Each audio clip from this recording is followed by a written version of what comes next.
What's up, guys, and welcome to my first episode. This is the pilot episode of Film with Jolo podcast. So, saan or paano mo nga ba sisimulan ang filmmaking journey mo? So, I'm sure you've scrolled to or watched a lot of YouTube videos. You've scrolled a lot of articles, nagbasa kayo ng mga tips, mga camera techniques na yan. But ang nangyari lang is na-overwhelm lang kayo lalo. Overloaded kayo ng information and you don't know where to start and how to start. You are not alone. Okay? This is all normal. Lahat kami, or I'm sure lahat ng creatives, lahat tayo dumaan dito sa phase na to. And I'm here to like cut through the noise, to give you the essential steps to finally launch your filmmaking journey and giving you the clarity, no? Giving you the clarity to finally start creating. And that's exactly what I'm about to do, or what I'm here to do in this Film with Jolo podcast. So I'm here, I'm Jolo, I'm your host, and I want you to get ready because I'll be diving deep sa world ng filmmaking. I'll share my experience with you. We will be, ito ang mantra natin, create, capture, connect. Okay? So I'll be covering again, sabi ko ang camera tips, mga techniques, yung mga practical tips, no? And everything you need to bring your cinematic visions to life.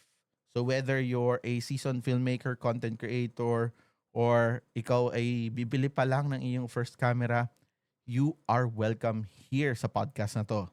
Because I want to build a community of passionate creators connecting with like-minded people that resonate and inspire other creatives. So, tara, let's start.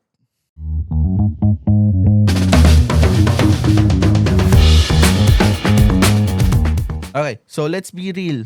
You've got this fire inside of you, yung burning desire to tell stories through film. But then, di ba may mababasa mo, makikita mo yung mga gear, yung presyo ng gear, yung mga technical terms like yung frame rate, shutter speed, ISO, aperture, and you think, where do I even begin? That's what we're tackling today. And we're breaking down the initial steps so you can stop scrolling and start creating. Also, I just want to share lang na this podcast, I want it to be as not that polished because gusto ko yung maramdaman nyo na para tayo nagkikwentuhan lang. Tumambay kayo dito para tayo nasa Zoom or nagkikwentuhan lang tayo. I don't want it to be really polished and it's just like talking to me in person and just sharing and geeking out sa camera, sa film, sa content creation. So going back, ano nga ba first and crucial thing that you need to learn from this podcast, no? It is to start with what you have. Okay? Hindi mo kailangan bumili ng pagkamahal-mahal ng mga mirrorless camera, cinema camera, red camera, Blackmagic. Meron ka dyan mga key lights and mga field light, backlight, yung mga yan. Hindi mo muna kailangan yan sa simula. Kasi nagsisimula ka pa lang, you're still trying to learn.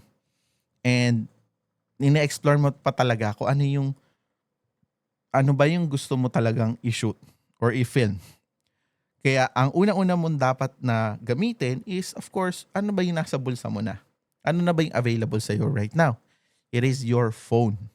So start with your phone. Lalo na ngayon, ang lalakas na ng mga phone ngayon. Yung iba ka nakapag-shoot ng 8K. Yung Samsung ko nakapag shoot na siya ng 8K. Tapos meron pa ng 60 frames per second. Yung iba, maabot pa ng 120 frames. I'm not sure hindi ko alam kung iPhone nakapag-shoot na ng ganon.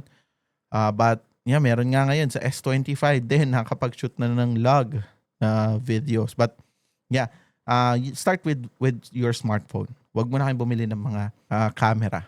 But also, syempre, I will not stop you, no? If you already have a lot of budget naman and talagang gusto mo na magsimula sa mirrorless agad or sa camera agad, walang problema. Right now, for those people na nagsistart pa lang at inaalam pa kung ano yung gustong i-film, mas mabuti magsimula lang muna sa phone. Which brings to my second point or second takeaway na itong podcast na to is to focus on the story, not yung perfection. Remember this, guys, done is better than perfect. Kasi pag nagpadala ka sa pagiging perfectionist mo, wala kang makikreate. Kasi laging, kailangan perfect yung ilaw. Kailangan dapat yung perfect yung script. Kailangan perfect yung video. wala na, hindi ka na makaka-create talaga ng video. Diba? As opposed that you are just focused on, hey, I will just start and just doing and just creating muna. Doesn't have to be perfect, but I have to get things done. Yung mga nagawa mo naman na unti-unti mag-i-improve yan. As time goes by na lilipas yung mga nagawa mo ng videos, unti-unti mapapansin mo, ay, sige, improve ko to. You can start muna yung ilaw from natural light. Ay, mukhang hindi kita yung mukha ko. Ayusin ko muna. So sa next video, laging iterate. Di ba? So start creating and do not let your being perfectionist. Ang daming creatives. Ako, myself, guilty rin ako noon na nagiging perfectionist ako na gusto ko dapat perfect lahat bago ako mag-shoot. But then again, I end up with filming nothing. So I let go of that perfectionism and start just doing and creating. Like this podcast, di ba? This is the pilot episode and I want in not really just polished, no, just want it to get it out there and connect with like-minded people and help people na gusto mag-start ng kanilang filmmaking or content creation journey. Just a quick lang, share lang ng aking sarili, di ba? Sino ba itong pinapakinggan nyo, no? So, let me share just a bit of my story, how I started my filmmaking journey or content creation journey. So, nag-start yon yung passion na yon simula nung elementary pa lang ako. Growing up in a Filipino culture, alam mo yon na hindi, mahirap, lalo na dati, mahirap mag-express ng sarili. Hindi tayo pwedeng mag-express talaga. But although, ang hirap talaga. So, ako parang ang akin, how I express myself is through writing stories sa libro sa likod ng notebook ko. Nagsusulat ako ng mga adventures, ganyan, my own adventures. And then, nung napanood ko yung videos na, well, this is a medyo maganda tong movie na to eh. I forgot the name of the actor, no?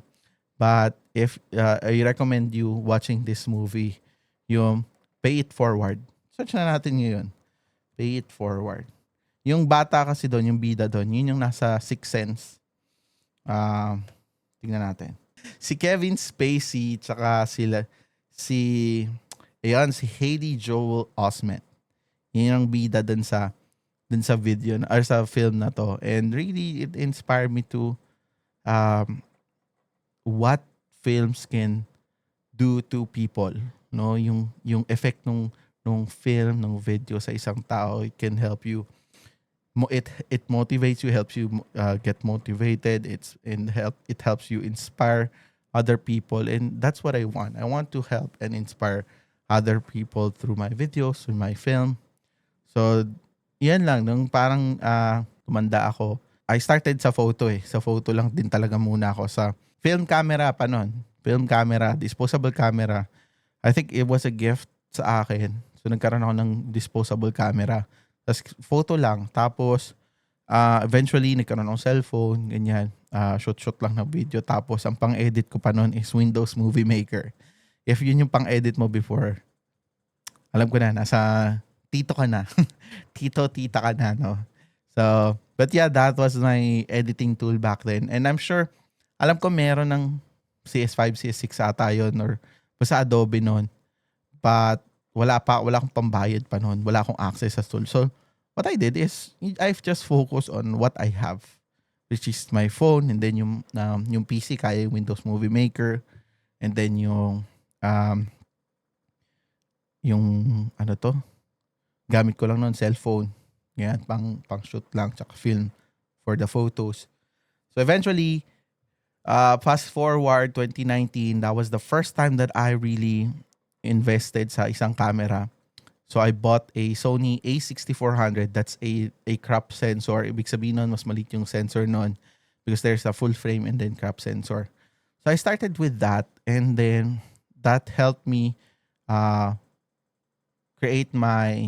put up my studio, Joloson Creative Films. That's what I used when covering events, weddings, ganyan. Then eventually, nagkaroon ako ng team to shoot large events. So, yan yung goal ko. And then ngayon, 2024, 2025, dyan talaga ako medyo talaga nag-dive ako sa content creation And then I was able to finally buy a cinema camera, which is the FX30. So that's a Sony FX30. And that's what I'm using right now dito sa aking podcast. And then I'm using a zoom lens, a Tamron, no? So yeah, that's it. That's a story for me. That's how I started my content creation, my filmmaking journey. Ang goal ko this year is to create or launch this podcast and also film a short film, which is na fortunately because of attending ng mga creative creators event, ganyan, I met someone there. She's a scriptwriter and an actress, so we'll be making a short film. We'll be shooting or filming a short film soon. So pag na available na yan, I'll upload it and share it on my social. So hopefully magustuhan nyo. So yeah, that's it. And so we go back to the key takeaway natin. No? So meron na tayo, start with what you have. And then we also have yung, sabi ko nga, focus on just creating. It doesn't have to be perfect because it will help you eventually. Practice kasi, napapractice to yung mga natututunan mo, na-apply mo. You're putting things into action. Imbes na parang magpakadala ka dyan sa pagiging perfectionist mo, hindi ka na nakapag-create. So focus on story, not perfections. Focus on doing, taking action, and do not overthink. Okay? So the next one is to create consistently. Okay? Make it a habit. You can just put your camera there while you're working, while you're eating, and just start documenting. Masana yon, maging habit sa inyo na mag-shoot every day. Even if it's just a short clip, just to set small goals, no, and celebrate your progress. Consistency is key to improvement. Sabi nga ng mentor ko, si Coach Ven, he's my mentor sa Stage Academy. Only through practice leads to mastery. So pag nagpractice kayo, eventually mamamaster nyo yung pag-shoot ng film, pag-shoot ng videos. That will help you improve kung ano yung kinikreate mo. So practice lang na practice and create consistently. And finally, no, find your community and inspiration. Mag-join kayo ng mga groups, mag-attend kayo ng mga events, and connect with other creators. Very helpful yon. Manood kayo ng mga films or yung sino yung mga gusto nyo, mga director, producers, cinematographer. Follow nyo sila kasi they will be your inspiration. Tsaka if you get bombarded ng mga ganun sa feed mo, mas lalo ka na i-inspire. Okay? Mas lalo ka na i-inspired to create because you see these amazing videos, you see this amazing content, and this will help you the inspiration you need to push forward and create something beautiful. No? And what else? So, sabi ko nga, you're not alone in this journey. Ako, yun yung ginawa ko, which is very helpful. Talaga, finding your tribe. That's where I met yung scriptwriter. And now, we're on our way to shoot a short film. Diba? That's our goal. And only through that, by showing up and taking action, is where you get things done. Okay, so what are you waiting for? That's it. That's our first episode. That's our pilot episode. What are you waiting for? Again, sabi ko nga, it's our mantra. Create, capture, and connect. You start creating your vision, capture those moments, and connect with your audience. So start filming now. Kunin nyo yung phone nyo, kunin nyo yung camera nyo, and do not let your fear or overwhelm hold you back. Again, remember, is you don't have to be great to start, but you have to start to be great. This is Jolo, your host, and I'll see you next Friday for our second episode. I hope you like this first episode. Let me know in the description or in the comments where kung saan nyo napanood dito. Share me your key takeaways or your questions, and then we'll try to answer it in the following podcast episodes. Bye!